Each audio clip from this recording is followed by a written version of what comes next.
Well, today is April 29th, 2016. Breakup is well along. Most of the snow is gone. Pretty much all the snow on the lot is gone. Today I want to show our early start to spring. Temperatures have been 10-15 degrees Fahrenheit above normal pretty much all winter, and right now green up has started on all the native trees and bushes. Normally that doesn't happen for another week and a half, so we're quite a bit early this year. So what I want to show you was some of the things that we had gotten done last fall with planting some apple trees. Happy to say that most of them look like they made it through in pretty good shape. And then we'll take a look at the wonderful experiment that we had with blackberries this year. And then just a few things to show you on the terraces. We had some erosion, really bad erosion in some spots. But other than that, overall everything looks really good, and we look to have a good start to our season. If this is successful this year and next year, probably in 2018, we will begin a fruit CSA, which is to this point the first that I've seen. You know, obviously I haven't seen any to this date. So hopefully we can get a fruit CSA going to match up with the vegetable CSAs that are really strong in this town, and we'll be able to offer something that other people can't. So we'll look at the apple trees next. So before we go to the apple trees, which are just below this, I'm showing you my attempt to get some water this year. The black plastic, threw a bunch of snow on it, melted it, went down to the black tank behind the house. With the rapid snowmelt we had this year, I wasn't able to put a lot of it away for storage, and our water tank trailer sprung a leak this year, so I can only fill it about half full, and I probably won't be able to take it anywhere to get water in it this year without the possibility of that hole opening up. Plus it's on the bottom of the tank, and so most of the water would leak out. Anyway, we've been melting water on the black plastic. We've also been melting water on these black barrels and some buckets here, hoping to get enough water in to survive until it starts raining, which it already has started raining, so that's kind of a good thing. Anyway, that's our setup for getting some water into the tank. We've got about 500 gallons in that tank down there, and we've got another 200. I got mosquitoes coming out, so swatting them away. Another 200 gallons in the tank, the tank, and some other barrels. So hopefully we'll be okay for a little while. So here's the first tree. Well, it's actually just very small, very small. You can probably just see a few of the red leaves there on it. That's a Schaefer. That's a variety that's grown here in interior Alaska. It's pretty hardy, does pretty well in most places. This is one of the trees that we set out last year. Here's another one. This is a red prairie spy that I got at Fred Meyer's last year. It's probably not going to survive. It's a zone 4 tree, but you know, this winter it was not too bad.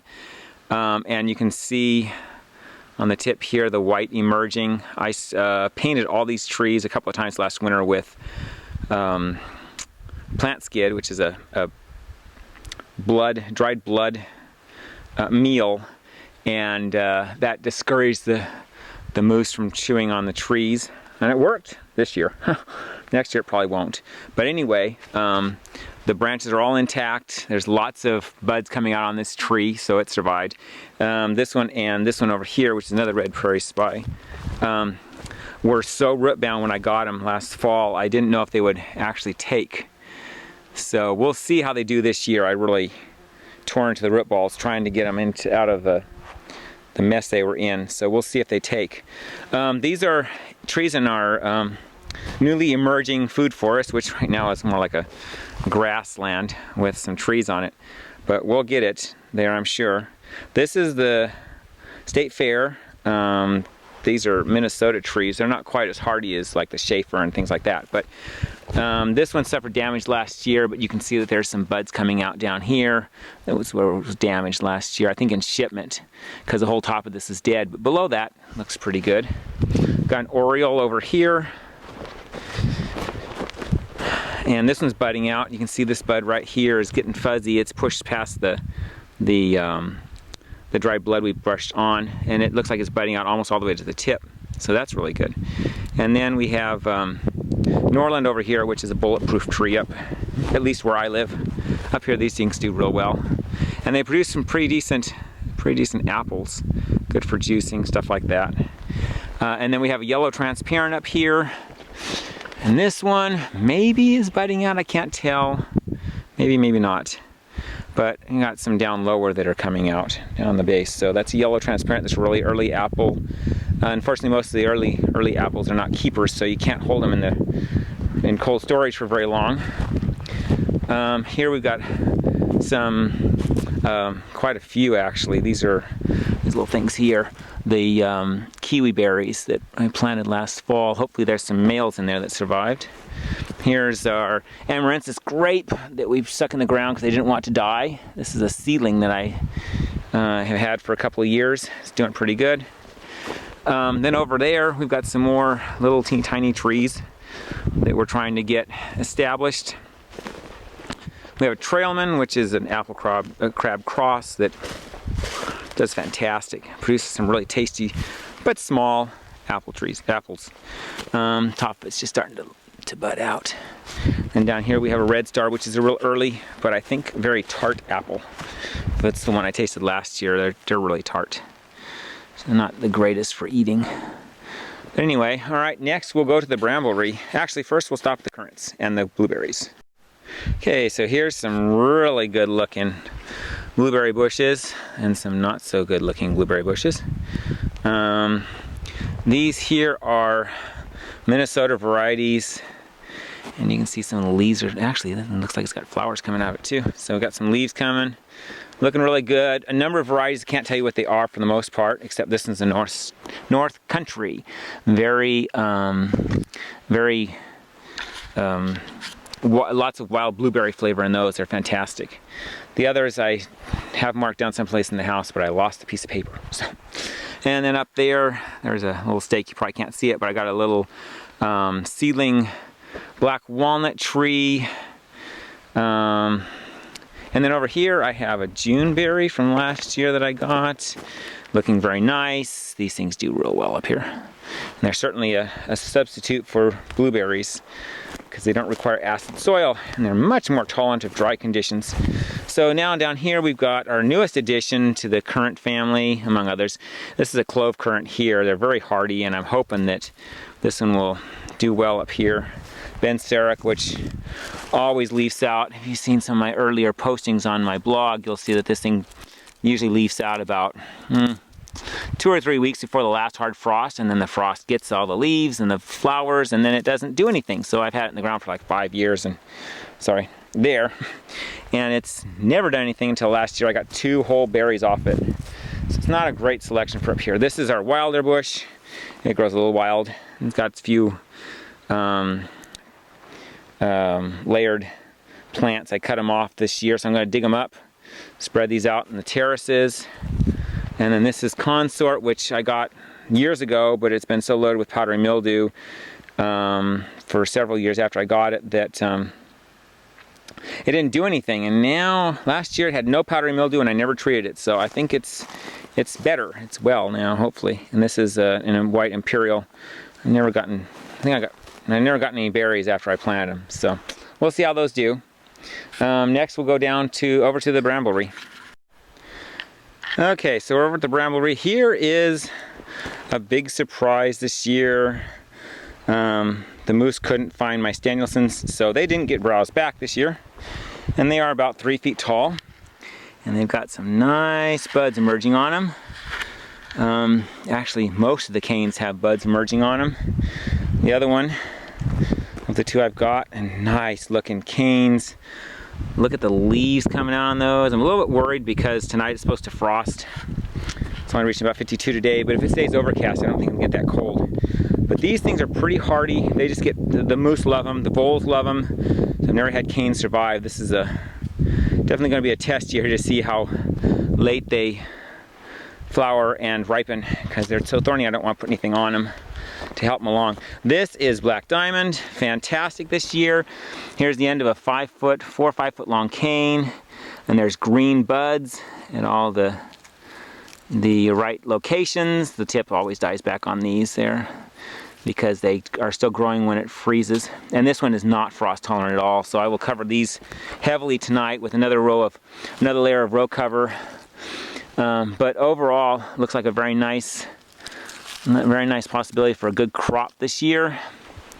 And then of course the black satin that's dead. It's just trying so hard, but it's not very big. So that's the black diamond that I'm really excited about this year. And then over here is our wild treasure that's even better. Oh my gosh. So the Stanielsons are usually moose food, as I've said. And this year what happened was they were under snow. We had a heavy snow in September. Weighted the Stanielsons down. The moose couldn't find them. So instead they trampled the wild treasure. So underneath here, you can see the buds coming out on the canes.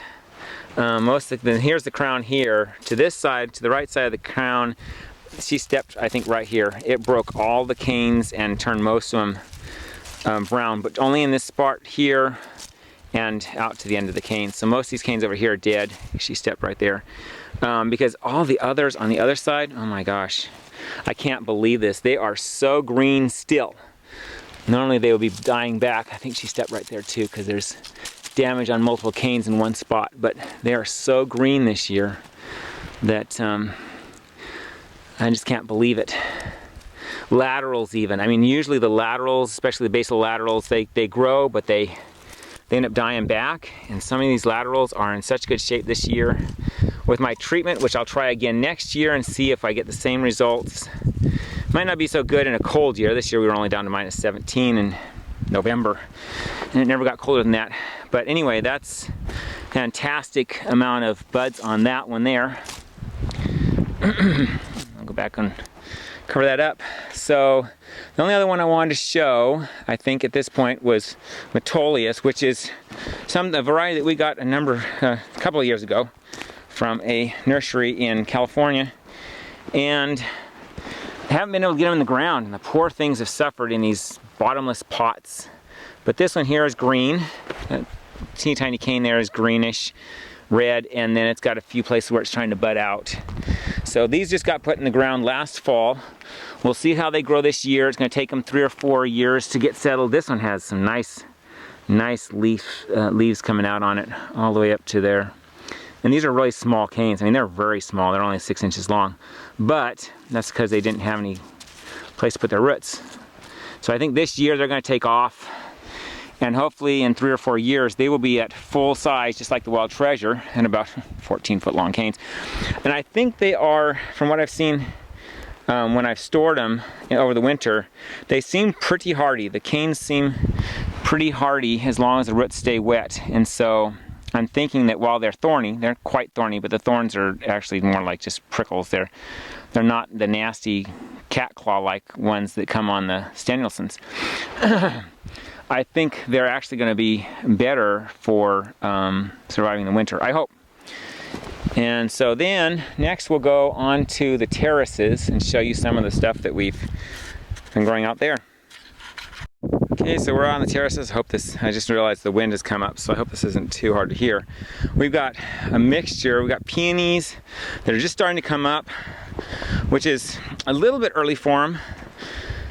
But I just emailed someone that lives down in the flats in the valley to see how theirs are doing. Here's some coming up right down here. And see how far behind I am, because theirs were already coming up like a week or two ago. So we'll see. And then I've got some surprises. This is Oriental poppy that appears to never have gone dormant over the winter because it's nice and green. And I can't believe it'll grow that fast. I got gooseberries and currants mixed in along the slopes of the terraces. And we've had some erosion out here, some slumping, but hopefully I can get some mulch, get these currants and gooseberries growing. Their root system should hold the hillside back better. But overall, not quite sure how I'm going to handle this because I've got mini swales in here, but they're not big enough to hold the water from the snow melt in the spring. These terraces, what happened was this spring, the face of the terraces, the steep slopes melted off pretty quick, which I thought they would, and probably filled these mini swales up. And then it was quite a while before the snow actually melted off the tops of the terraces. But within a week, the terraces dried. They're dry enough to walk on, which I'm pretty happy about. I was worried that they'd be swampy mess for quite a while. So that means it's pretty well draining.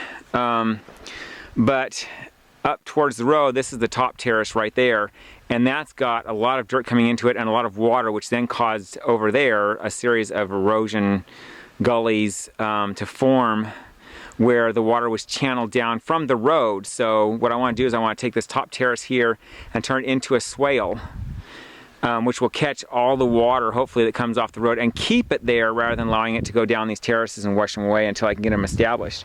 We're going to continue working on planting the terraces with things that will hold them back, hopefully fruit, so that when we're not picking the peonies, we can be picking fruit and selling that. So it's a kind of a diversified farm approach here. Down there is the grass that's grown in just a year.